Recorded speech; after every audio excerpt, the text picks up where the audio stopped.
Hola a todos, muy buenos días. Estamos en Semana Santa, pero para los mercados no ha habido tregua. Hemos tenido una semana movidita pese al festivo de ayer. En este vídeo vamos a intentar determinar una hoja de ruta clara sobre cómo se podría recuperar el petróleo a partir del momento en el que se abra el estrecho de Hormuz.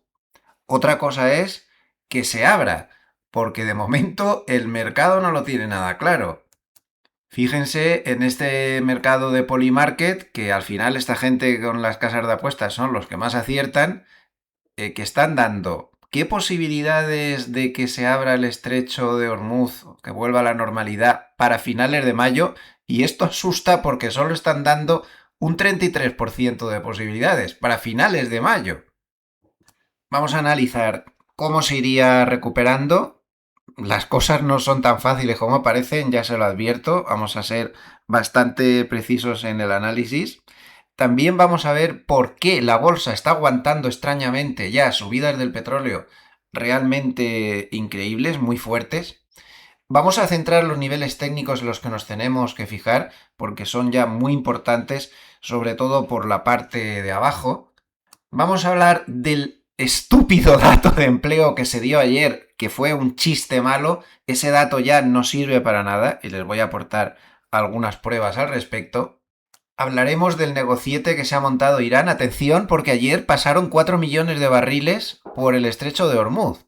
Por el negociete que se han montado en los peajes que están pagando. 4 millones de barriles es el pase mayor de petróleo desde que empezó la guerra.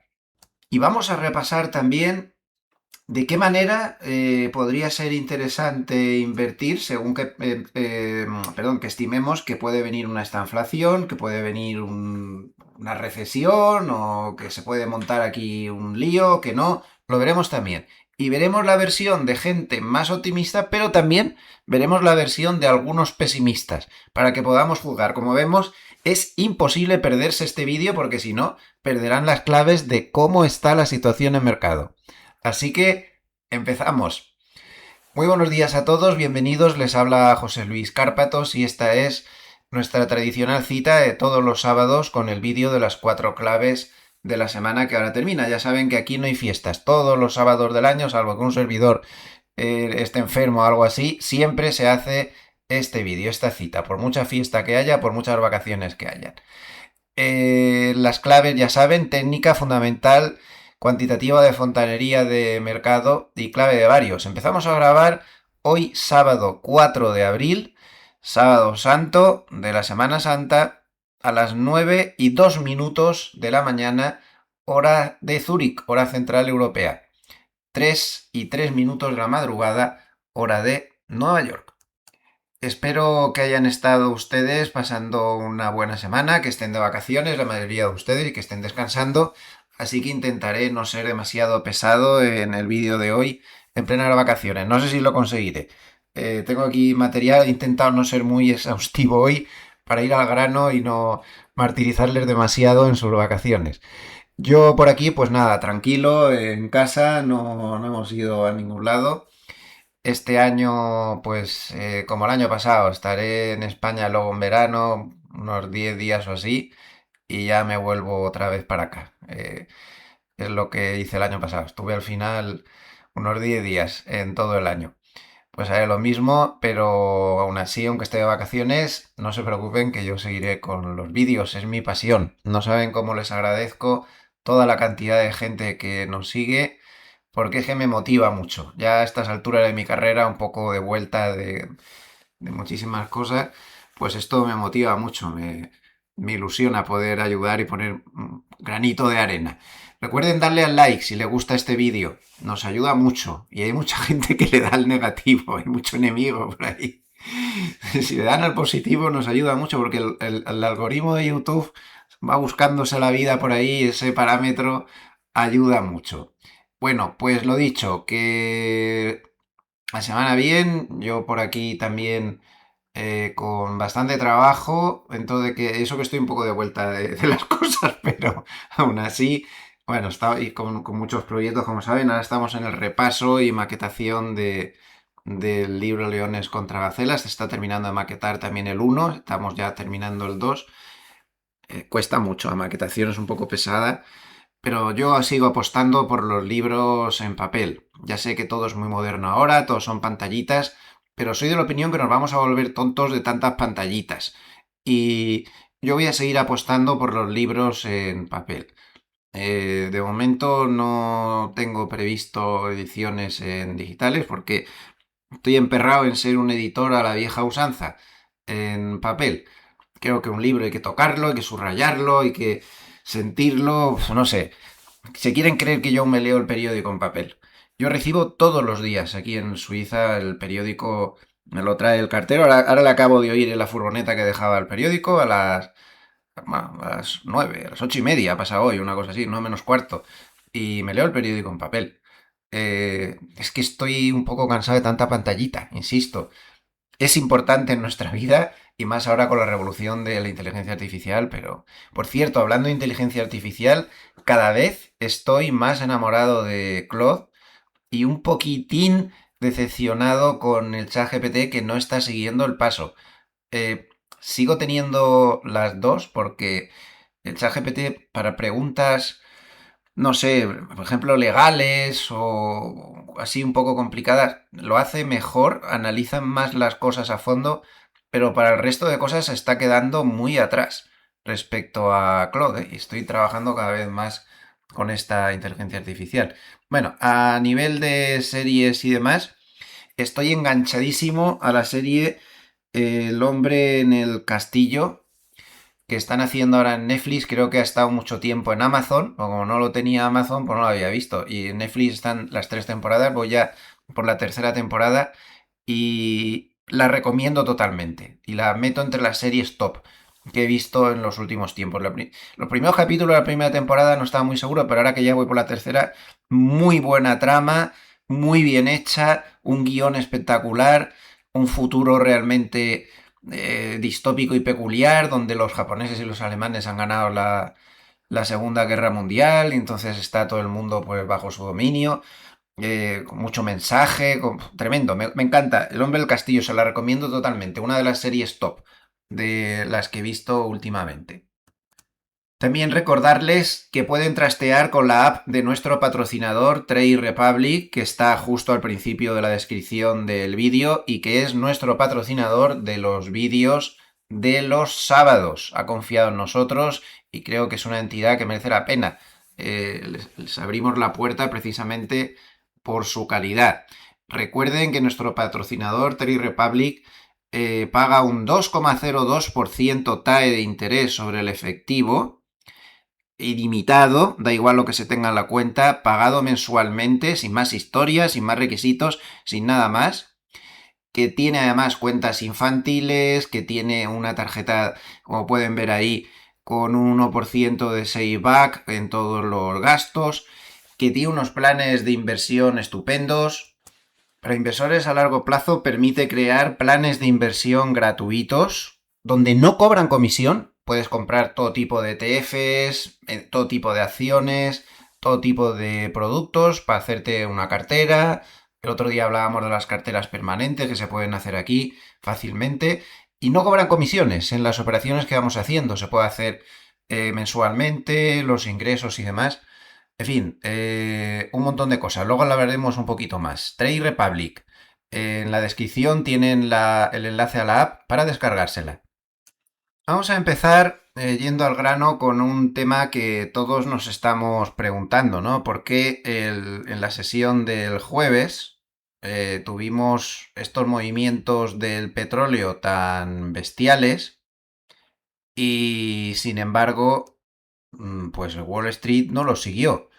El petróleo se metió un estacazo hacia arriba de más del 11% después del cambio, del enésimo cambio de opinión durante la semana de Trump, en un discurso corto, un tanto raro. eh, no sé si lo pudieron seguir en directo, pero no parecía estar, no sé, muy centrado en el discurso, una cosa muy raro, fue todo muy raro. El caso es que volvió a despertar el temor a una tremenda escalada, pero bueno. También es cierto que dijo que no duraría la guerra mare 2 o 3 semanas. Pero el caso es que el petróleo se disparó. Bueno, pues Le he pedido permiso a mi compañero de redacción JJ Montoya para que me dejara mostrar un poco su boletín de esta semana, que es un boletín de suscripción realmente bueno y muy recomendable, desde luego. Y bueno, como cuento con su permiso, pues lo voy a explicar. Dice que la sesión del jueves, ayer fue festivo, el mercado bursátil logró revertir las fuertes caídas iniciales y terminó la sesión cerca de los máximos intradía, a pesar de la presión derivada de los precios del petróleo. El petróleo subió más, el West Texas más del 11%, nada menos. Sin embargo, el SP 500 cerró en más 0,11%. Y la volatilidad, pues bajó, no mucho, pero bajó un poco, menos 2,69%, todo rarísimo. Y el VVIX repuntó, pero tampoco fue una cosa hasta 115,044. ¿Qué explica el rebote? Es que estoy bastante de acuerdo con él, yo creo que los tiros van por ahí. Ya se lo comenté yo, pero querían que vieran que no soy el único. Me comenta mi compañero que existen varios factores detrás del rebote, pero sobre todo hay dos. Uno, aunque el principal catalizador viene del mercado de petróleos, del petróleo, perdón, está claro que la curva de futuros está en un marcado backwardation, lo que implica expectativas de precios progresivamente más bajos en los próximos meses. Y la subida del viernes se concentró en los vencimientos más cercanos, señal de que el shock está siendo percibido como transitorio. En otras palabras, que el mercado comienza a mirar más allá del conflicto actual. Bueno, aquí tienen la escalera de vencimientos y como ven está en backwardation. Backwardation, ¿qué quiere decir? Tomen nota porque este es un término muy importante que se usa mucho, sobre todo en el petróleo y en el VIX. Los términos que voy ahora a definir son igualmente válidos para el petróleo o para el VIX. Estos dos futuros normalmente están en contango. La estructura de contango es que en los vencimientos de futuros, pues, un momento, vale, en los vencimientos de futuros, pues conforme te vas hacia más lejos, los futuros están más caros. En el precio del VIX, pues eso es porque, claro, cuanto más tiempo abarca el futuro, más posibilidades hay de que pudiera haber un repunte de volatilidad, nunca se sabe. Y en el petróleo viene por una razón muy sencilla la estructura de contango, que es la contraria de la que estamos ahora, porque ahora estamos en un momento muy raro, ¿no? Bueno, pues en el petróleo está en contango siempre, no como ahora, sino al revés, es decir, cuanto más lejos, más caro el vencimiento, por una razón muy sencilla, porque hay un coste de almacenamiento muy grande. El petróleo es un bien físico que si tú estás comprando petróleo para septiembre del 2026, el petróleo conforme pasa tiempo lo tienes que tener almacenado, pues tiene un coste y ese coste se incorpora ahí. Pero ahora estamos al revés, estamos en backwardation. Esto a veces pasa en el VIX cuando hay muchísimos nervios, se pone en backwardation y en el petróleo igual, se pone embargoadation, que significa lo contrario, que cada vencimiento, conforme te alejas, cada vez es más barato.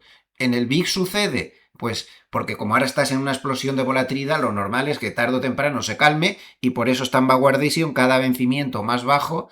Y en el petróleo, pues igual, se cree que la situación actual está muy tensa, pero que va a tender a calmarse. Entonces, como vemos, pues están totalmente hacia abajo, ¿no? Entonces, observen la subida del viernes fue del 11,94% en el futuro de mayo, pero en el futuro de junio fue un poco más de la mitad, 6,84%. Pero, por ejemplo, en el futuro de octubre fue solo del 1,72% y en el futuro de noviembre solo del 1,19%. Ya puestos en el futuro de febrero del 2027, poco menos de un año, más 0,86%. Se dan cuenta de lo que queremos decir tanto él como yo, ¿no? Esto tampoco es muy normal y parece que el mercado está empezando a mirar un poco más allá. Este nivel de backwardation es totalmente anormal. Esto no es normal. No se crean que esto es habitual. Estamos hablando de que entre mayo y diciembre pues como pueden ver ahí, estamos hablando de casi $30 o una cosa así. El spread mayo 2026, mayo 2027, ahí no sale porque se termina en febrero, pero se lo digo yo, está casi en $34 y pico. Es decir, que el mercado está descontando que el barril valdrá dentro de un año casi $34 menos que ahora. Eso es un 33% de descuento en 12 meses más o menos, ¿no? Para que se hagan una idea, durante la crisis del 2008, cuando el West Texas Intermediate, que es el que estamos viendo ahí, llegó a 147, es decir, muchísimo más alto que ahora, en el 2008 llegó a $147 por barril, la backwardation más pronunciada a 12 meses era de 15-20 dólares. Ahora prácticamente lo estamos duplicando. Entonces, esto nos muestra que el mercado está con una backwardation enorme, es decir, que está descontando que esto se va a calmar, que esto no tiene posibilidades de ir excesivamente lejos. ¿Cuánto de lejos? No sé, unos meses como mucho, pero no mucho más. Y esto es fundamental. Y luego, además de este tema del petróleo, sobre el que ahora volveremos, porque hay que hablar largo y tendido de todo este tema, hay otro tema técnico muy importante y que tiene razón mi compañero. A ver, yo miraba por análisis técnico y veía que el mercado en la caída del jueves se quedó clavado en 6.500. Lo pueden ver, por ejemplo, aquí en el gráfico del futuro, que más o menos nos vale igual. 6.500 lo toca, clavado, y ¡zas! Sale disparado hacia arriba. Bueno, pues ahí había un factor cuantitativo también. Y es que dice mi buen amigo que el SP500 logró sostener un nivel clave que era la put wall, es decir, el muro de puts estaba ahí. En ese momento el muro de puts estaba ahí en 6.500. Ya saben que el muro de put o el muro de call es un nivel de resistencia pues tremendamente importante, muy importante. Entonces, incluso en un entorno de noticias negativas, el mercado llegó a la put call y se frenó. Ese soporte fue suficiente para pararlo, lo cual no es malo, ¿eh? Nos muestra que el mercado, vale, había un nivel ahí, pero nos muestra que el mercado podría estar empezando a tener cierto soporte. Hablando de muros de put y muros de call y muros de todo esto, antes de que se me olvide, el martes de esta semana, JP Morgan roló su collar, que ya saben que esto es súper seguido, es un volumen de opciones enorme y cada una de las tres patas que tiene montadas JP Morgan, pues van a actuar como soporte o como resistencia. Y aquí pasó algo muy importante. JP Morgan tenía la pata de arriba del todo, que es la de los call vendidos, en 7.100 y pico. Y en este vencimiento la bajó a 6.865. Es decir, como por aquí. Está aquí. Esto no es una perspectiva muy optimista.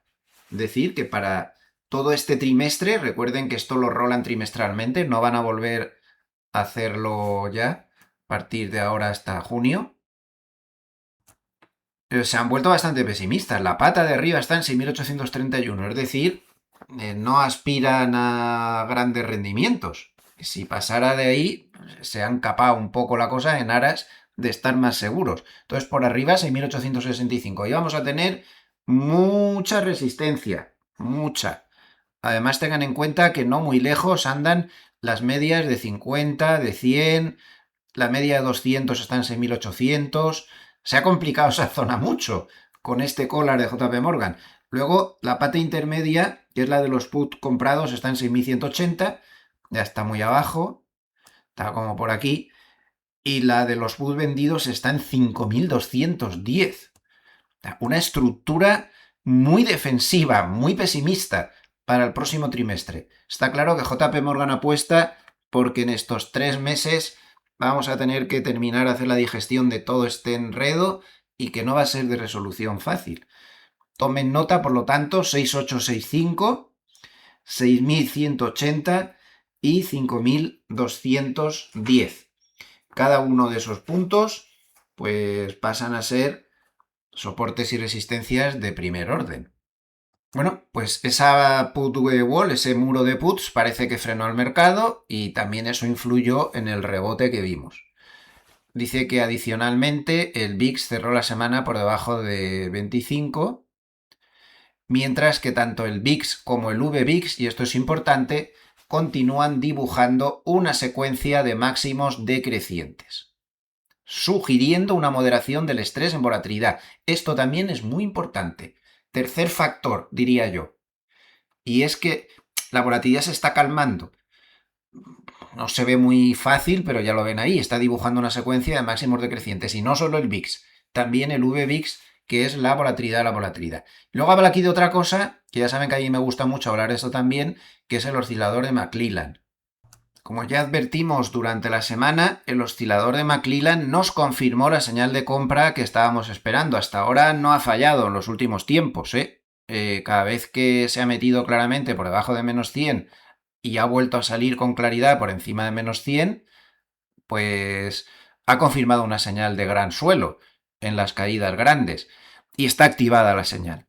A cierre del jueves, 1611 valores al alza en el NISE, 1147 a la baja, y el oscilador se había ido a positivo 55,19. A lo largo de la semana ya comentamos que se había confirmado la señal, y una señal con mucho potencial. Estas cosas también pesan, porque estos indicadores saben ver un poco más allá de lo que todos decimos. A ver, todos los grandes bancos de inversión a los que sigo, que son la mayoría, sobre todo me centro mucho en los más grandes, están confirmando algo. Que todo el rebote que hemos visto desde mínimos durante la semana ha venido de cierre de cortos. Esto es real, es real. Los datos son claros y se ve cómo el número de cortos era extraordinario y se han ido reduciendo poco a poco. Bien, pero los grandes giros empiezan siempre así. ¿O cómo creen que empezó este giro de aquí de mayo del...? Pues empieza por cierre de cortos y luego va entrando el dinero. Es decir, que tú tengas una subida por cierre de cortos no excluye que no estés ante la vuelta buena. Puede que sí, puede que no.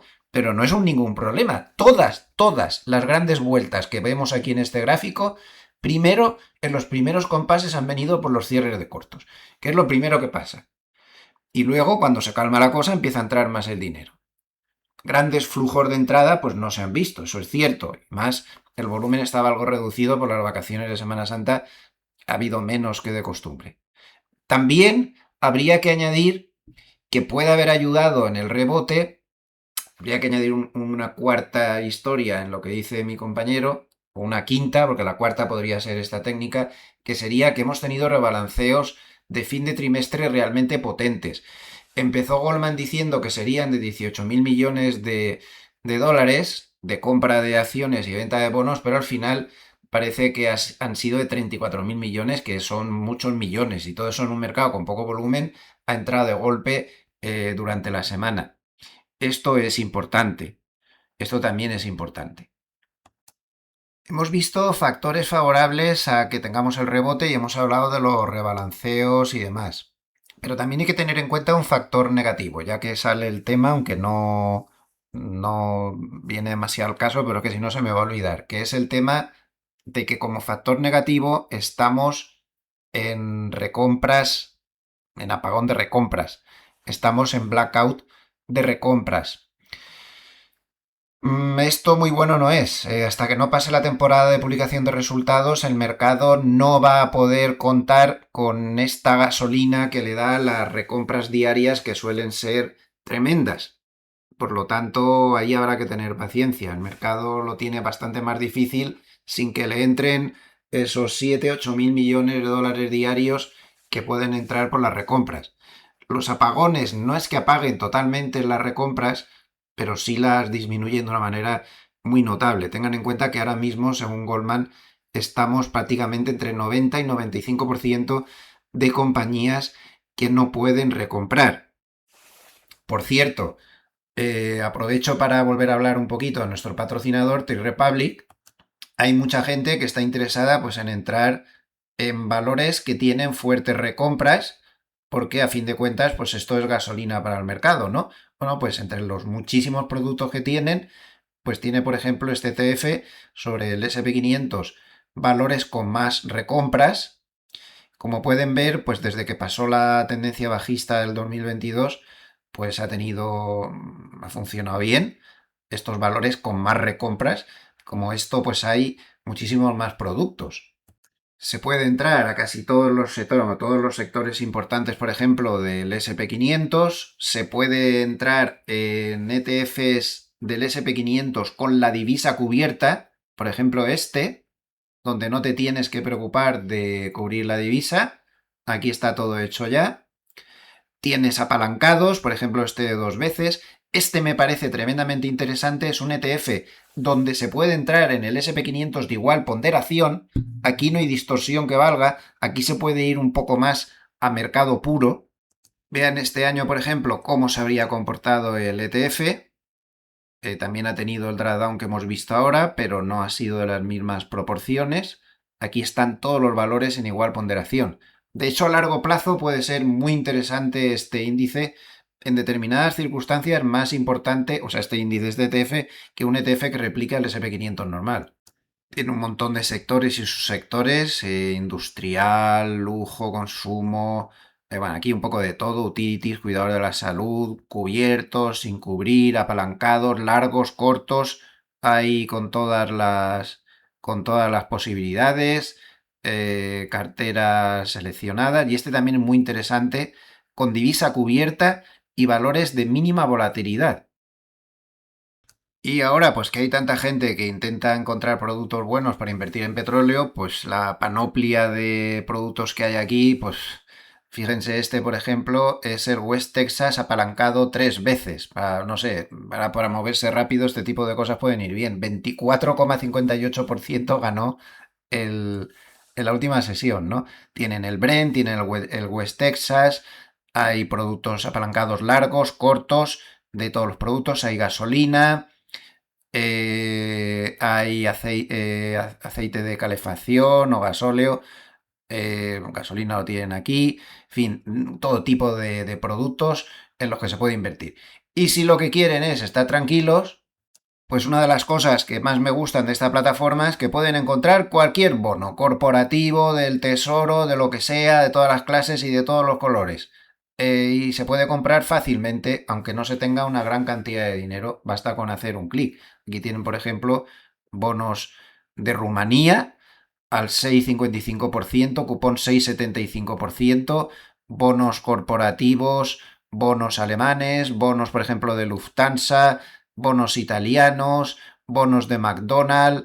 Hay absolutamente de todo también para la renta fija y para poder estar muy tranquilo. Y además ahora pues hay cupones muy, muy atractivos y sobre todo en compañías particulares, incluso grandes compañías que tienen cupones muy buenos. Trade Republic, pueden descargarse la app debajo en la descripción. Sigamos. Último motivo también para que aguante el mercado. La figura técnica que se ha formado, con razón o sin razón, con cierre de cortos o por lo que sea.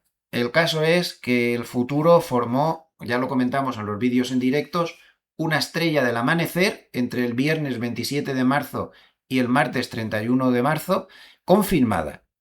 Entonces, mientras no se pierda este mínimo, que anularía la figura, una estrella del amanecer tras una caída como esta suele ser una figura de vuelta muy potente que podría proyectar el precio hasta por lo menos la media de 200 que está en el entorno 6.800. Es una figura técnica que también puede estar actuando porque la ha visto mucha gente y se siente relativamente seguro. A ver, esto no es la piedra filosofal, puede fallar a veces, pero podría funcionar bastante bien, no deja de ser una capa de protección. También muy importante que le demos un vistazo al aspecto técnico del oro. El oro está sufriendo por la guerra, eso es incuestionable. El oro no ha funcionado en este shock petrolero. Yo he estado por ahí buscando datos y, por ejemplo, JP Morgan he visto un estudio que hace comparando los 5 shocks que ha tenido el petróleo desde 1990. Y el oro dice que funcionó como refugio en los dos primeros, es decir, la guerra del Golfo, donde subió un 4,3, tampoco se mató mucho, y un 13,8 en el lío de la primavera árabe. Pero en los tres últimos shocks, es decir, la guerra de Ucrania, el recorte de petróleo de la OPEP en 2023 que tensó mucho la cosa, y actualmente el oro no ha funcionado. Y en los tres casos ha llegado a caer entre un 3 y un 12%. No funciona el oro en este tipo de cosas. ¿Y saben el que funciona? El dólar. En las dos ocasiones en las que el oro no funcionó, de las que he comentado, el dólar subió entre un 2,5 y un 6,3%. ¿Cuál es la explicación de todo esto? Pues hombre, un poco por lógica, pues parece que esto viene por la política monetaria. En los shock anteriores la Reserva Federal estaba bajando tipos o tenía tipos a cero. Y esto favorecía el oro frente al dólar. Pero ahora los tipos son altos. El dólar da una rentabilidad real y el coste de oportunidad de tener oro, que no paga intereses, evidentemente, pues es elevado. Ya está. Es por eso. Entonces, JP Morgan dice en los datos estos que está buscando que, no obstante, la reciente caída del oro no es un cambio de tendencia fundamental y que lo consideran alcista a medio plazo, pero que tienen claro que en líos como este el verdadero refugio es el dólar. Veamos el oro y ahora vemos el dólar. Observen dónde se paró el lunes 23 de marzo el oro. En la media de 200. Qué importantísimo es tener este gráfico, este indicador puesto en el gráfico. No tengan manías. Mucha gente que si le pones un gráfico se mueren del disgusto. Te ves por ahí por los foros despreciando a cualquiera que nos ponemos un gráfico. Pues mira, cada uno que diga lo que quiera. Esto es un país, vivimos todos en países libres, más o menos. Pero, jolín, la evidencia es muy clara. Cada uno que haga lo que quiera. Pero si no sabes que esto está aquí, pues no sé, te pones corto aquí y te lo comes. Se ha rebotado en la media 200, clarísimamente. Y como vemos, lo que está intentando hacer la digestión de todo este subidón de aquí, pues muy normal. Lo que está haciendo, muy normal. Pero a largo plazo esto dudo mucho que haya dejado de subir. Y les voy a enseñar una cosa que les va a sorprender y que lo confirma. Miren este X de Global Market Investors. Dice que el oro está haciendo historia, porque ahora mismo el oro ya es el 24% de las reservas globales de los bancos centrales y por primera vez desde 1990 ahora mismo hay más oro en las reservas de los bancos centrales que bonos del Tesoro de Estados Unidos. Tienen un 24% de los bancos centrales globales, 24% en oro y 21% en bonos americanos. En el año 2015 había 33% de bonos americanos y 9% de oro. ¿Cómo ha cambiado el panorama? No, el enlace me lleva a una suscripción, no se ve más. Pero bueno, como se ve en el gráfico, pues aquí ven cómo va bajando el porcentaje de bonos del Tesoro de Estados Unidos. Aquí Estados Unidos tiene un problema muy gordo y con la desconfianza que crean con su política económica un poco caótica que lleva entre manos últimamente, pues no va a ayudar mucho en esto. Pero el oro está ahí, se ha metido con ese 24%, por lo tanto no esperemos que los bancos centrales vayan a vender reservas y menos con lo loco que está el mundo. Ni a medio ni a largo plazo. Esto es muy importante. Ha habido un cambio aquí de paradigma muy, muy, muy importante. Bien, este es el gráfico del oro. Ahora está luchando contra la media de 100. ¿Y el dólar? Pues efectivamente, el dólar es el que está actuando como refugio en esta crisis. Fíjense desde que empezó la guerra lo que ha subido, pero ojo, porque técnicamente hablando estamos en una situación muy, muy, muy importante, muy importante. Como vemos, el dólar index cayó mucho entre enero del 2025 y junio del 2025. Pero por mucho rollo bajista que se nos está contando en los medios de comunicación, que se desploma, no se desploma. El dólar index está lateral desde hace un año ya prácticamente. Es lo que no nos dicen. Todo el mundo nos dice que está bajando. ¿Dónde está bajando? ¿Lo pueden ver ustedes que esté bajando desde aquí? Tocó mínimos más o menos aquí y ya no ha vuelto a caer más. Se mueve en lateral. Pero atención, porque ahora mismo está intentando atacar la parte alta del rango lateral, donde hay una super resistencia que viene ya desde hace 1000 años, porque si se fijan, viene desde mucho más atrás. O sea, es una resistencia que viene casi desde el año 2023. en gráfico diario, nada menos. Y que además, pues es el techo de este canal lateral. Entonces, si esta resistencia fuera rota, además de confirmar la ruptura de la media de 200, confirmaría la ruptura de una resistencia de 3 años y del techo del canal lateral. Y por lo tanto, quizá desde el punto de vista técnico podríamos dar por finiquitada la tendencia bajista del dólar. Y que un dólar deje de bajar ya definitivamente o deje de estar débil, puede tener mucho que decir en muchos otros mercados. Ya han visto el oro, la correlación inversa tan grande que tiene con el dólar. Esto le podría perjudicar. Por ejemplo, al oro. Podría beneficiar a los bonos. Podría cambiar muchas cosas. El que el dólar volviera a estar algo más fuerte. Simplemente que ya no tuviera esta debilidad. Que se estabilizara definitivamente un poco más alto. Muy importante esto, ¿eh? Harney, por ejemplo, de Bank of America lo comenta mucho, que esto, que rompiera resistencias el dólar, puede cambiar mucho las cosas en muchos mercados. Hagamos un inciso en todo este lío del petróleo y de todo esto y hablemos de otra de las claves de la semana, que fue el dato de empleo que se publicó ayer en Estados Unidos. Yo lo consideré en el vídeo que hice a continuación como un chiste de dato digno de los mejores tiempos de Chiquito de la Calzada, mi admiradísimo y grandísimo Chiquito de la Calzada, que en paz descanse. Pues bueno, pues bueno, no llega el chiste a su nivel porque él era mejor humorista, pero los humoristas del Departamento de Trabajo de Estados Unidos poco a poco se lo van currando, para que les den algún premio al humor. El dato fue absolutamente patético, ridículo y patético. O sea, ya el mes pasado nos dan 92.000 empleos destruidos. Si recuerdan, les estuve diciendo durante mucho tiempo que eso era una chorrada y que no hicieran ningún caso, pero es que encima lo revisaron ayer a menos 133.000. Y de repente, ayer nos dan 178.000. ¿Qué? O sea, el mes anterior 133.000 que no cuadraba con nada porque tenemos el ADP, tenemos el paro semanal, tenemos el nivel de empleo del dato de ISM de servicios, tenemos el nivel de empleo del dato de ISM de manufactura, tenemos muchísimos datos hoy en día que no nos hace falta esta tontería que dan.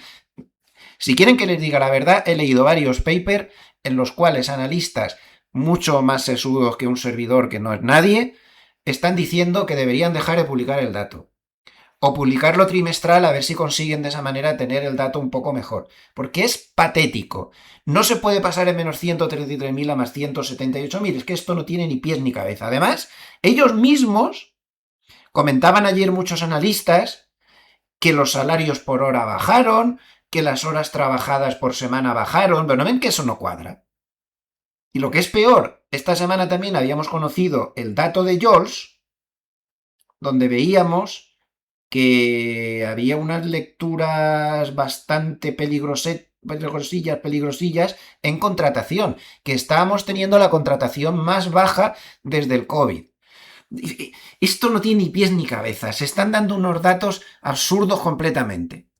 Y atención, dieron 178.000 porque ese modelo que tienen, que tampoco tiene ni pies ni cabeza y está mal calculado, como han dicho muchísimos economistas, que es el modelo de nacimiento-muerte de empresas, es decir, suman en una hoja Excel teóricamente los empleos que han creado las empresas que se han creado ese mes, supuestamente, y rebajan los empleos de las empresas que supuestamente han cerrado ese mes porque aún no tienen datos. Bueno, pues ese modelo de nacimiento-muerte dio menos 47.000.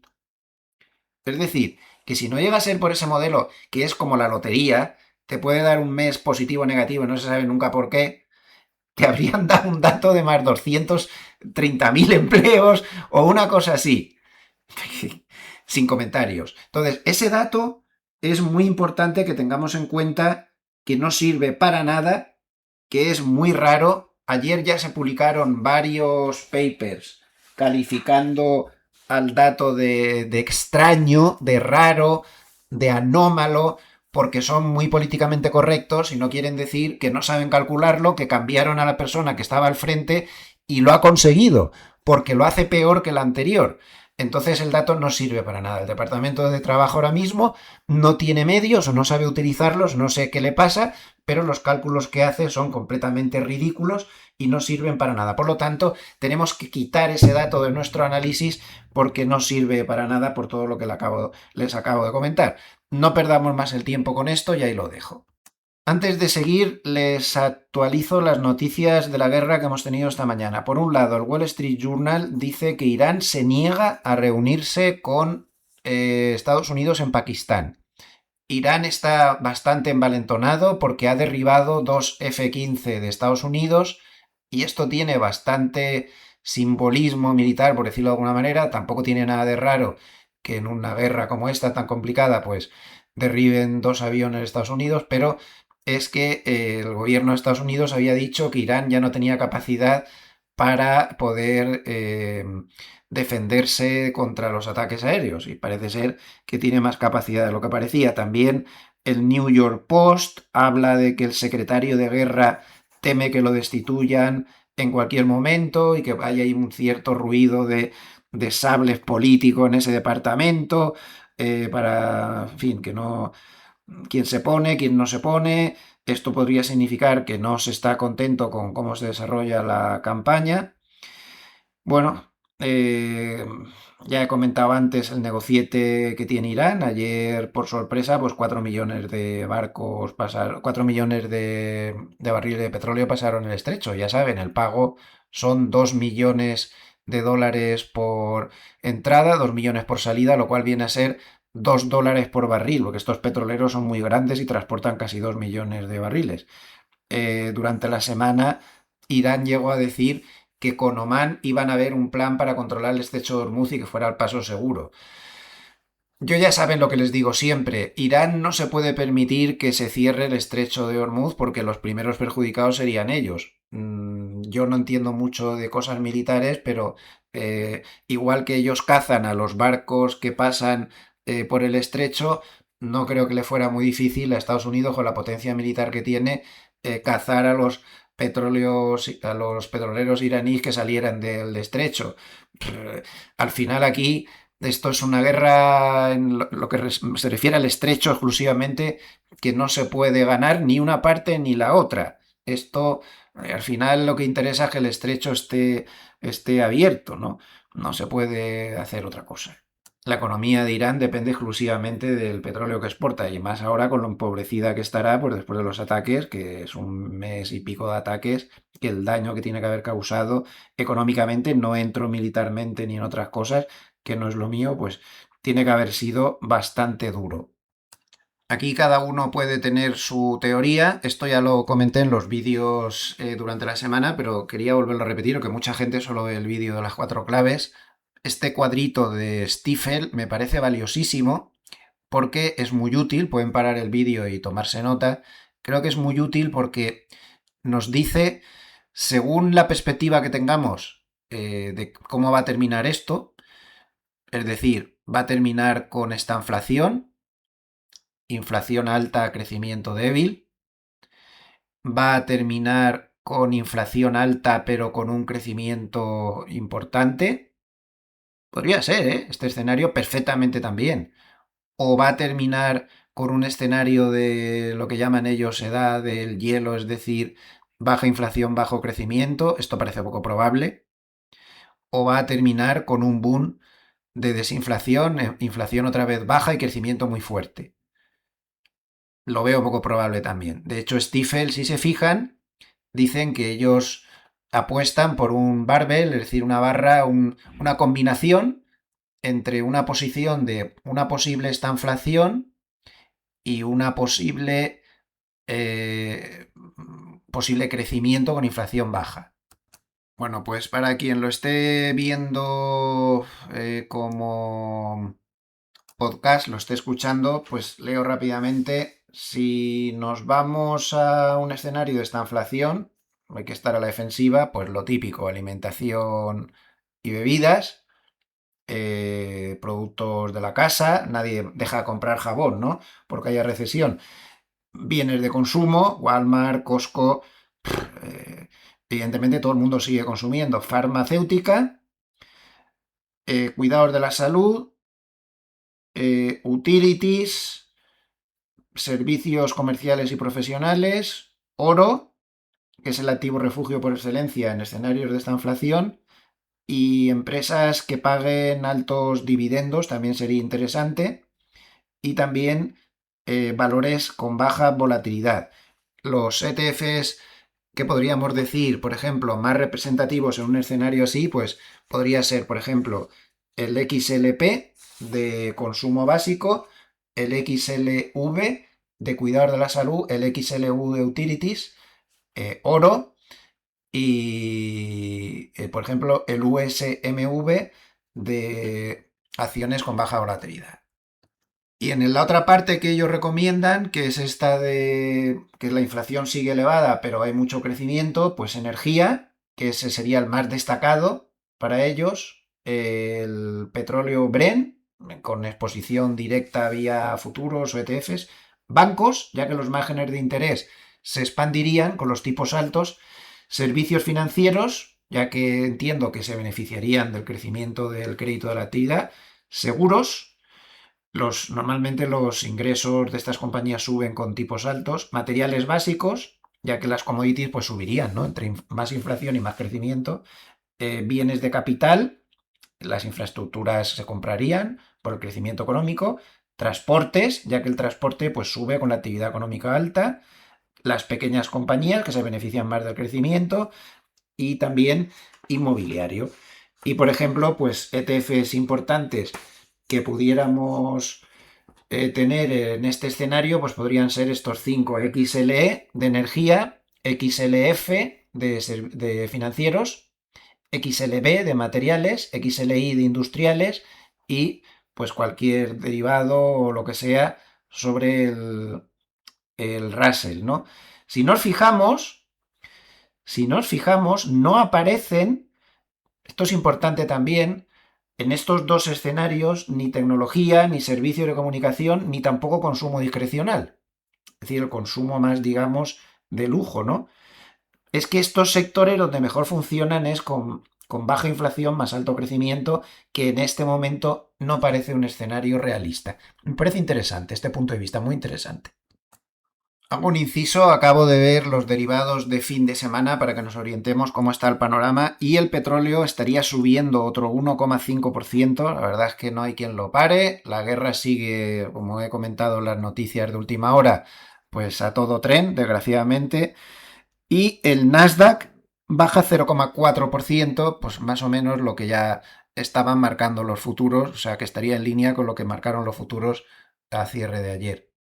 Bien, veamos ahora rápidamente la opinión de alguien que cree que, yo ya saben que no lo creo, que tras esta guerra va a venir un desastre, yo creo que no, pero hay que ver también todas las versiones. Y vamos a ver la versión de Albert Edwards de Societe Generale, que estos días, o vamos, ayer, escribió un paper que era hablando crisis, ¿qué crisis?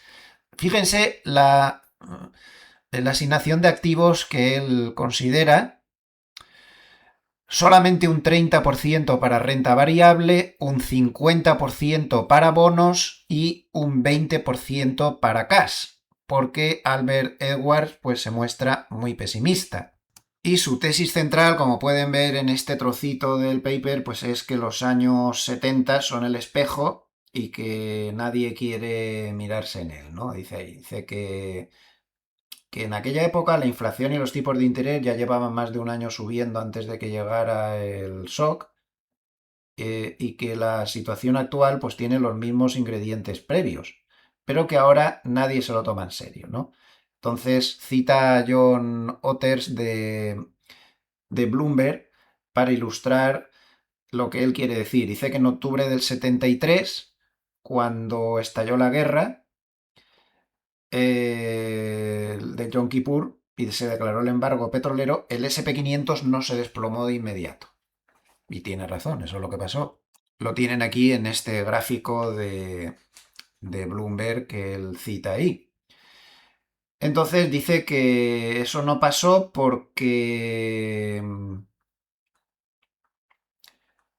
porque el mercado rebotó varias veces, se mantuvo realmente estable durante semanas y solo meses después comenzó la caída en serio. Y él cree que es lo mismo que podría estar pasando ahora.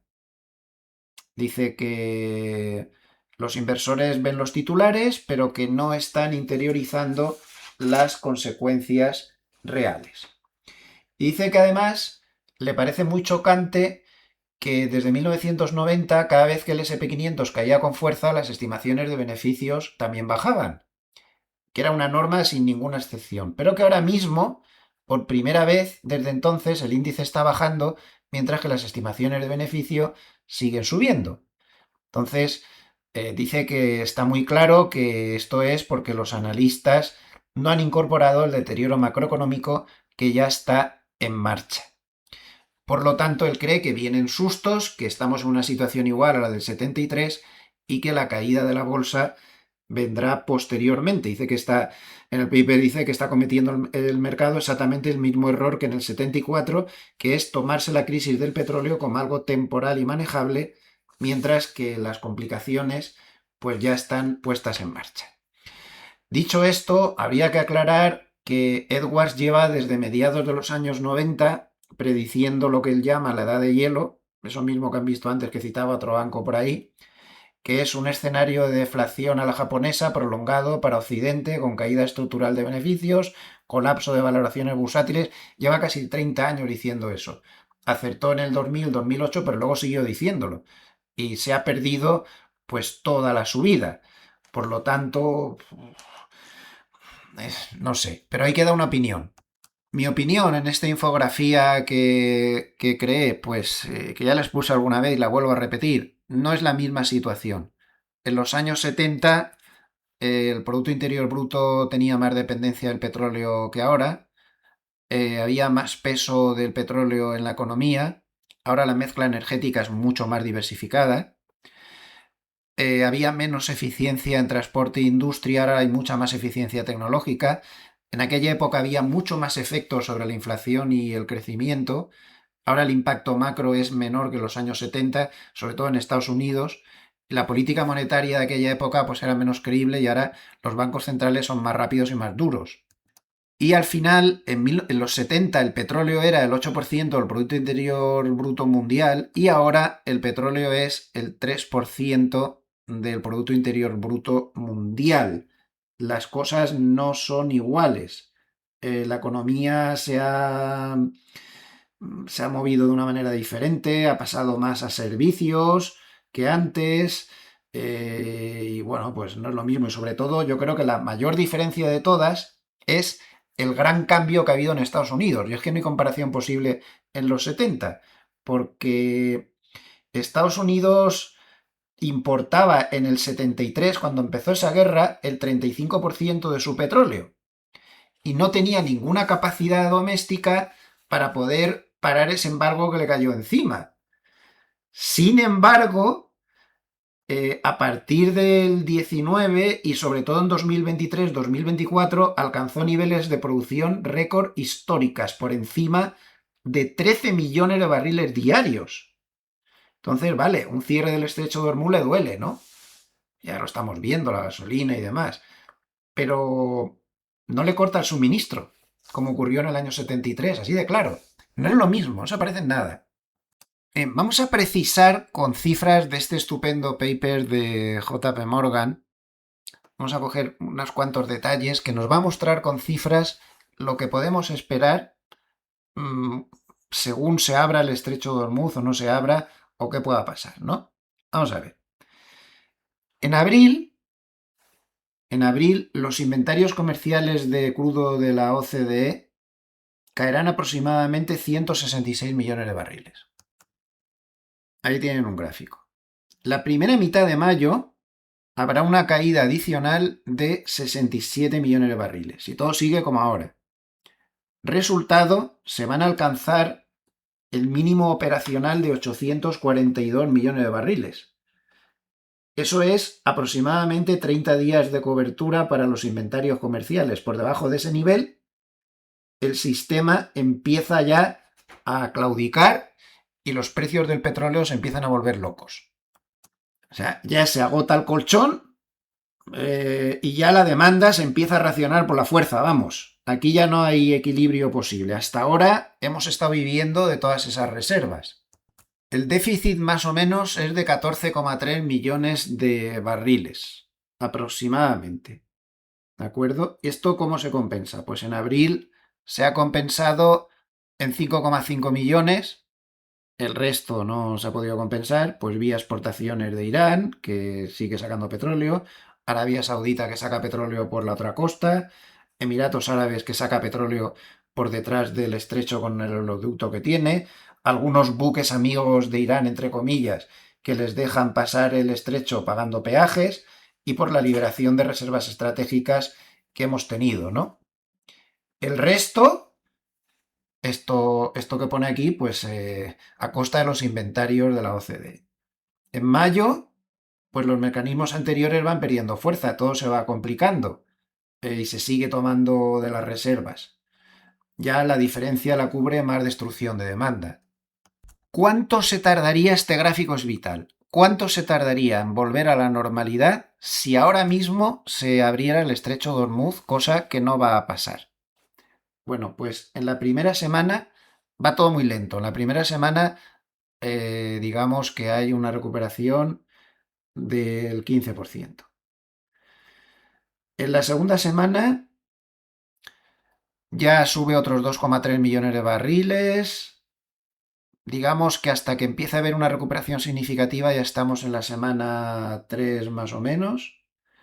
Pero al cabo de un mes ya podríamos decir que se ha recuperado aproximadamente un 60%. Al cabo de 2 meses ya la cosa se calma 80-85%, y al cabo de 3 meses 95-100%. Es decir, que si hoy mismo se abriera el estrecho, se necesitarían 3 meses para que la recuperación fuera total, pero digamos que con un mes y medio ya sería muy notable. Pero eso sería para que, digamos, ya, pues los flujos de petróleo y todo eso estuvieran normales. Pero ahora viene la segunda parte. ¿Cuánto se tardaría en reconstruir los inventarios? Digamos que a partir de 2 meses aproximadamente, la situación del petróleo podría volver a la normalidad. Pero ahora falta la reconstrucción de inventarios. Entonces dicen que los inventarios empezarían a reconstruirse aproximadamente 2 meses después de que el estrecho se reabriera. Hasta esos 2 meses poco se podría hacer. Y más o menos podríamos estar hablando de entre 6 y 8 meses para que los inventarios se reconstituyeran, de 6 a 8 meses. Y además habla de otra cosa, y es que se está menospreciando el daño que se causó en Qatar, en la planta de producción de gas de Ras Laffan, donde se destruyó el 17% de su capacidad. Decía Estados Unidos que no tenían capacidad de hacer esas cosas y lo hicieron el mismo día. 17% de su capacidad, que va a tardar de 3 a 5 años en repararse. Por lo tanto, el mercado de gas no se va a poder quitar de encima esa tensión de ese 17% que no se puede producir. Claro, si la escalada subiera y hubiera nuevos ataques sobre Ras Laffan, teniendo en cuenta eso, que se tardan de 3 a 5 años en arreglar las averías en este tipo de plantas, podría ser un desastre auténtico. Así que ojo, si siguiera la escalada y vieran que se atacan, tomen nota de ese nombre, en las plantas de Ras Laffan, pues podría ser la cosa muy grave. Teniendo en cuenta además que Qatar comprende el mismo yacimiento gasístico que tiene Irán. Es un yacimiento gigante que pasa por debajo del mar y lo comparten los dos. Si Estados Unidos atacara entonces la otra parte del yacimiento en Irán, por ahí les cuento lo que podría haber ahí. O sea que esto podría ser una distorsión. Pero las cifras las tenemos claras. Como en 2 meses el petróleo vuelve a la normalidad, es decir, si la guerra terminara a finales de abril, en junio está todo más o menos ya medio normalizado, aunque para el 100% aún quedaría algo más. Y la reconstrucción de inventarios pues llevaría entre 2 y 8 meses. Empezaría a los 2 meses y terminaría a los 8. Pero la lectura negativa del informe, y de esto también tenemos que tomar muy buena nota, es que ya hemos llegado al punto a partir del cual el deterioro del petróleo se puede acelerar de una manera muy notable, porque ya no las reservas están ya quedándose exhaustas, los barcos que tenían que llegar, que salieron antes de la guerra, ya han llegado todos. En fin, ahora es el momento en que llegamos a los problemas. Esos 14 millones de déficit, no los 20 millones que se dice, porque hay una parte que sí que se está sacando, esos 14 millones de barriles de petróleo de déficit ya no se pueden cubrir, y si no se termina con esto ya, ahora sí que la capacidad de deterioro que podríamos tener, pues se aceleraría mucho y las cosas se podrían complicar. Así que el paper nos da muy bien el timing de todo esto, pero ojo, que si no se arregla pronto, a partir de ahora el petróleo se puede deteriorar muchísimo más deprisa, que no se nos olvide. Un último aviso inquietante. Durante la semana el tema de los fondos de crédito privado se han vuelto a complicar. Hemos visto de nuevo bajadas bastante intensas en todas las compañías que se dedican a este tipo de cosas, como tienen aquí en el gráfico. Blackstone, KKR, Apollo, Carlyle, Lev, todas estas la han pasado fatal. Y atención a este gráfico de Jeff Weniger, donde se ve muy claro que desde 2017, cada vez que esta área de crédito privado se ha puesto fea, el SP500 ha tenido una fuerte corrección, bastante proporcional a lo que caía el crédito privado. En esta ocasión no ha sido una excepción, pero la corrección que llevaría el SP500 es muchísimo menor que la que ha llevado el crédito privado. Un cierto factor de inquietud. Este es un frente bastante peligrosillo y no quería dejar pasar la ocasión de citarlo. VS durante la semana ha hecho una previsión según lo que pase con la apertura del estrecho de Hormuz. Dice que si se abre rápido, tiene un objetivo de 7.150 para el SP500 con un impacto en el crecimiento neutro y una inflación adicional leve y manejable de 0,5. Si se interrumpe 2 meses, ya bajaría el objetivo a 6.000, impacto en el crecimiento global menos 0,4, impacto en la inflación casi un punto. Y si permanece ya de una manera prolongada, bajaría el objetivo a 5.350 nada más del SP500, esperaría una bajada del crecimiento global de 1,4 puntos porcentuales, golpe duro ya, y una inflación adicional complicada de 1,90, por lo tanto entraríamos directamente en el escenario de estanflación. Este escenario de interrupción de 2 meses sería simplemente que estemos a fin de mes y aún no se haya arreglado el tema. Por lo tanto, parece bastante sensata las cifras que da. Ojo. Esta es la última encuesta de la que dispongo de la CNN sobre lo que opina el estadounidense medio de que se envíen tropas a Irán. Está muy en contra. Estaríamos hablando del 68% en contra, el 11% a favor y el 21% que no están seguros. Tengan en cuenta que detrás de todo esto lo más importante es el tema político. Con estas encuestas, también las encuestas que dicen que los republicanos pierden en este momento seguro el Senado y empiezan a tener bastantes posibilidades de perder el Congreso, si este conflicto se proyectara en el tiempo, sin ningún género de duda, los republicanos perderían las elecciones. Evidentemente son conscientes de ello y este es el principal argumento, clarísimamente, para que la guerra no dure mucho.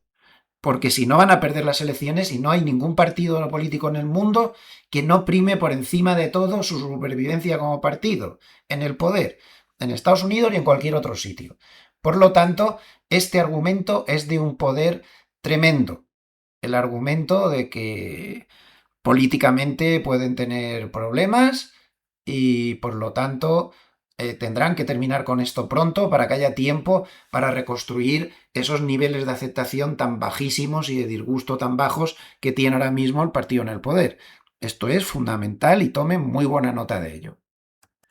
Tampoco olviden, si se arregla el tema del estrecho, lo que tardan los barcos, los petroleros, en llegar a cada sitio. Si ahora mismo se abriera el estrecho de Hormuz, para llegar a India y Asia del Sur 10-15 días, para llegar a Japón, Corea, China 15-20 días, para llegar a África 20-35 días, para llegar a Europa 20-35 días y para llegar a Estados Unidos 35 a 45 días. Es decir, que se necesita tiempo para regularizar la situación, como ya hemos visto antes.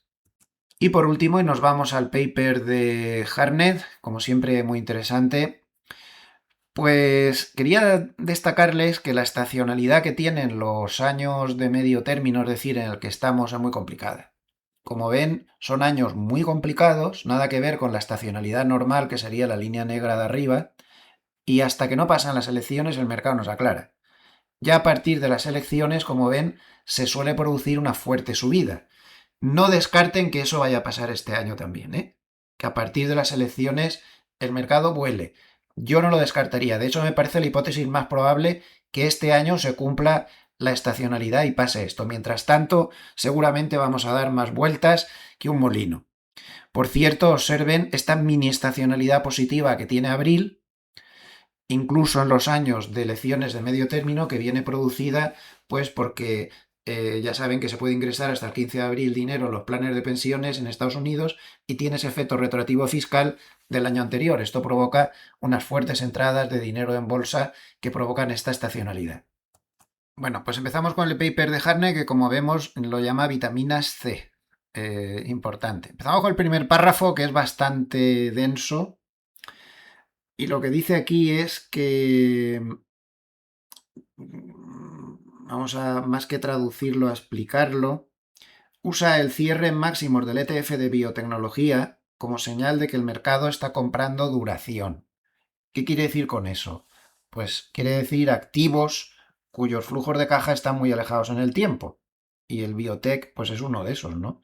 Ya que muchas de sus empresas, pues no tienen beneficios normalmente en la actualidad, sino mm, perspectivas lejanas de tenerlo, aprobaciones de la FDA, patentes, ensayos, todo ese tipo de cosas.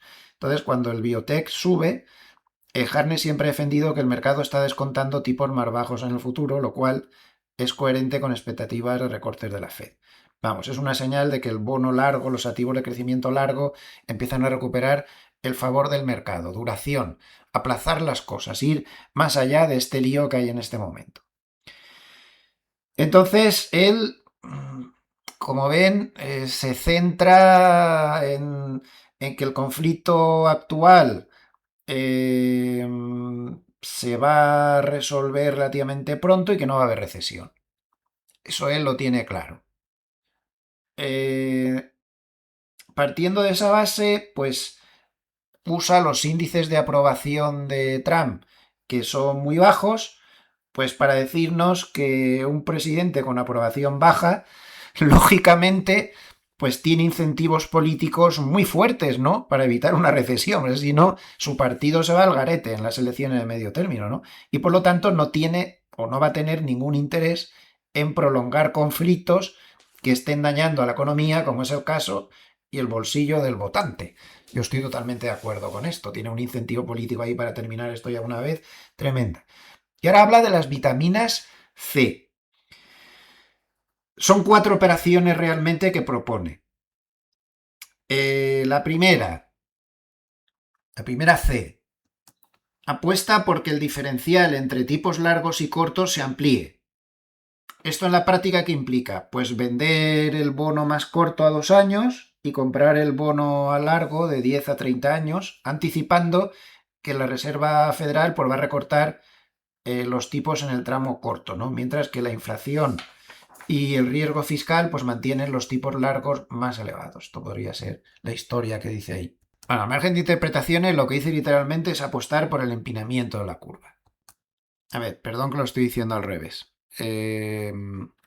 Sería al revés, comprar los cortos y vender los largos. Es decir, se bajan los tipos, los que están más a corto tienen menores rentabilidades, por lo tanto suben, los que están más a largo aún siguen descontando historias de inflación y demás. O sea que sería justo al revés de lo que he dicho al principio, perdón.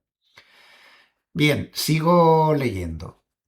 Commodities, pues apostar por materias primas, porque con todo este lío militar, con todas las tensiones, pues lo que tienen los países pues es asegurar el acceso a los recursos estratégicos, ¿no? Entonces, bueno, pues ahí puede haber un montón de ETFs que podrían ser interesantes. Tercera apuesta, China. Harnett habla de la reunión entre Trump y Xi en mayo como posible catalizador.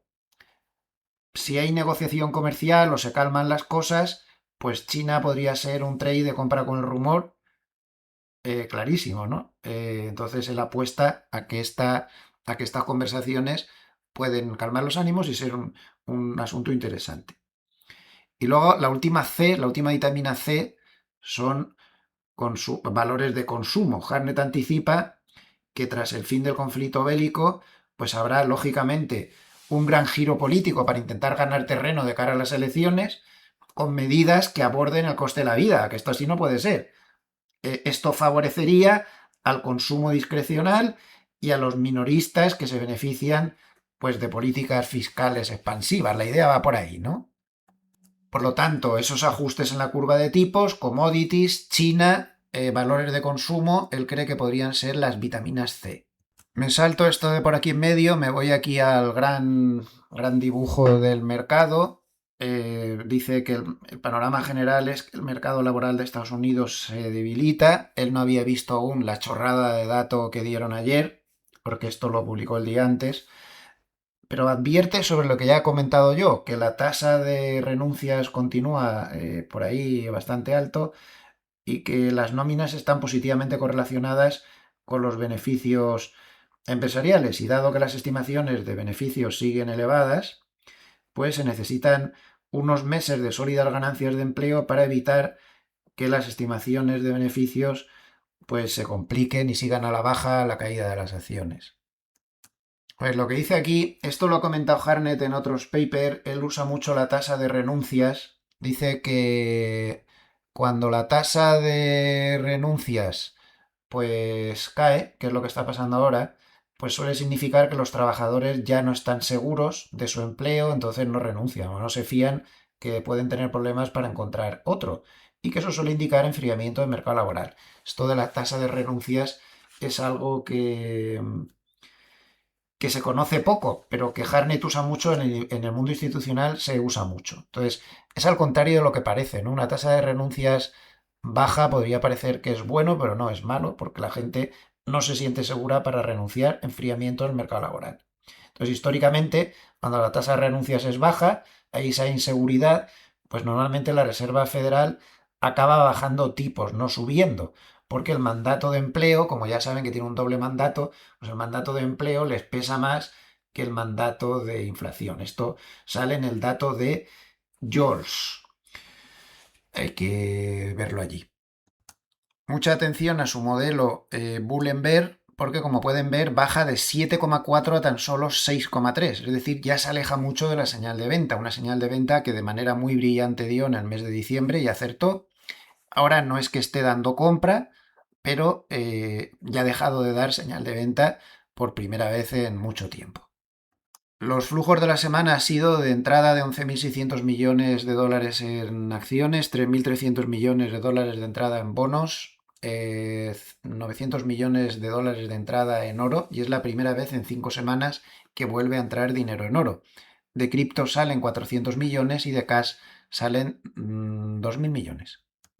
Bien, me salto varias cosas y nos vamos a este párrafo que me parece absolutamente vital. Dice que tan solo un neto del 16%, ya saben que él tiene una regla de valores y de bolsa globales y que él necesita que el 88% de los índices nacionales estén por debajo del 50, de la media de 50 y de 200, el 88%.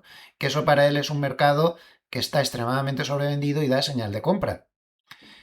Pero ahora mismo tan solo hay un 16%. Por lo tanto, no hay capitulación y no hay ocasión de compra. No está nada optimista. Cree que aunque no hay señal de venta, tampoco hay señal de compra. Esto está clarísimo. Y ojo a lo que dice a continuación, que cualquier rebote desde los mínimos recientes tendrá dificultades para superar los 6.800 puntos porque ahí están las medias móviles de 50 y de 100. Ya ven que las grandes manos fuertes manejan la media de 50, la media de 100 y la media de 200 y que por eso las tenemos que tener puestas en el gráfico. Entonces dice que eso muy malo no es y que está muy de moda como consenso de trading en este momento vender en los rebotes. Luego pasa en este párrafo de guerra y política, pues vuelve a repetir un poco lo que ya he dicho antes, ¿no? Que los incentivos políticos de Trump apuntan a resolver el conflicto rápido, no a prolongarlo, que si no va a perder las elecciones. Es que este es un tema que me parece absolutamente primordial. Tiene una aprobación del 41% en general, 37% en economía y un demoledor 33% en inflación, que es el dato que más le duele al votante medio, ese, precisamente. Entonces, Trump tiene un problema electoral gravísimo, grave no, gravísimo. Y una guerra larga que disparara el petróleo, mantenga la inflación alta, sería suicida de cara a las elecciones de medio término.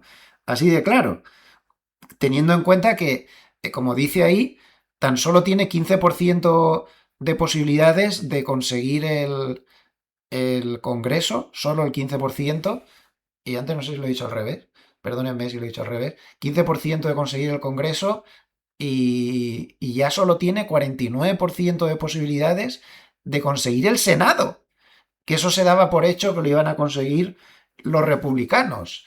Tela marinera. Harnett detalla los 6 escaños que los republicanos, perdón, que los demócratas le tendrían que quitar a los republicanos, que serían Maine, Carolina del Norte, Ohio, Iowa, Alaska, Texas, mientras que defienden 3 escaños propios en estados que pueden cambiar de manos: New Hampshire, Michigan y Georgia. Desde luego, la aritmética para los demócratas no es fácil, pero si no se para este conflicto, sí que podría ser favorable. Pero Harnett también lo que nos dice es que el riesgo principal del segundo trimestre no es tanto militar, sino comercial. Este tema nos estamos olvidando de él y es muy importante. Cree que la política arancelaria de Trump pues está evolucionando, no estoy traduciendo, sino interpretando, desde una herramienta de recaudación fiscal absurda, diría yo, porque es el propio americano quien está pagando el impuesto, pero bueno, que está evolucionando desde un instrumento de recaudación fiscal hacia un instrumento de presión geopolítica, ¿no? Contra China, contra Irán, contra Europa, contra Japón, para forzarlos a que se pongan con él en sus objetivos estratégicos, ¿no? Entonces, dice que esta semana pues hemos tenido anuncios de aranceles sobre farmacéuticas, acero, aluminio y cobre, que según Harnett esto demuestra la estrategia que lleva. Para el mercado esto sería ruido que genera solo volatilidad, porque los aranceles, como ya se ha visto claramente, pues, ¿qué les voy a decir? Son impredecibles tanto en tiempo como en alcance, y esto pues hace muy difícil centrar el daño que puede hacer en las empresas. Por último, digo rápidamente una cosa curiosa de la que habla ahí. Habla de la teoría económica del índice de los rascacielos, que es una teoría formulada por Andrew Lawrence el año 99, que se dio cuenta de que había una correlación histórica entre la construcción del edificio más alto del mundo y el inicio de la crisis económica, ¿no? Porque decía que esto tenía una lógica, que era asignar mal el capital en las fases finales de los ciclos de crédito expansivo. Entonces, bueno, habla sobre todo esto, pero curiosamente correlaciona esto no con el edificio más alto del mundo, Harnett, sino con el mayor centro de datos de inteligencia artificial, que se refiere al Delta Giga de Utah, que aspira a superar los 10 gigavatios de capacidad y que se empezó a construir en 2025. Entonces, a que se hagan una idea de lo que puede suponer esto, pues un solo centro de datos de 10 gigavatios, perdón, puede ser pues como el 10% de la generación eléctrica total pues, de un país como España, por ejemplo. Que se hagan una idea de lo que supone esto. Entonces él cree que esto muestra los excesos que se están cometiendo. Y lo importante del párrafo es la frasecita final, esto de aquí. Dice, por eso seguimos cortos en bonos corporativos de los grandes hiperescaladores de inteligencia artificial.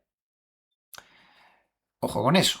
Y añade una nota. Dice, Microsoft, Meta y Oracle están ahora recortando empleos agresivamente para financiar el CAPEX de centros de datos. Una observación curiosa, esta última que hace Harnett. Pues nada más, vamos a terminar aquí el vídeo. Me había propuesto hacer un vídeo corto por las Navidades, por las Navidades, por la Semana Santa, pero jolín, no soy capaz. Había tanto que decir que no he podido resumir más. Bueno, espero que todo lo aportado les pueda haber servido. Recuerden que no son más que mis opiniones personales, que yo me equivoco más que una escopeta de feria y por lo tanto no me hagan caso a mí ni a nadie. Ustedes tomen los datos que les pueda parecer interesante y incorpórenlos a su propio análisis, que es lo único que vale. Nada de lo comentado en este vídeo ha servido como recomendación, nada más lejos de mi intención. Solo les explico mis propias ideas y las interpretaciones que hago de las ideas de otros. Muchísimas gracias a todos por estar ahí. Recuerden que este es su canal internacional para todos los amantes de las finanzas que hablen español en cualquier país del mundo, que estamos haciendo vídeos todos los días de la semana, todos los días del año, los días laborables, 3 vídeos al día, apertura, crónica de media sesión y crónica de cierre, también sábados y domingos, y que aquí estamos a su disposición. Denle por favor al like si les ha gustado el vídeo, a ver si conseguimos llegar a más gente. Denle al like, que es importante. Muchísimas gracias a todos, les envío saludos afectuosos desde Suiza. Como siempre, hasta mañana en el pequeño vídeo de reflexión de los domingos.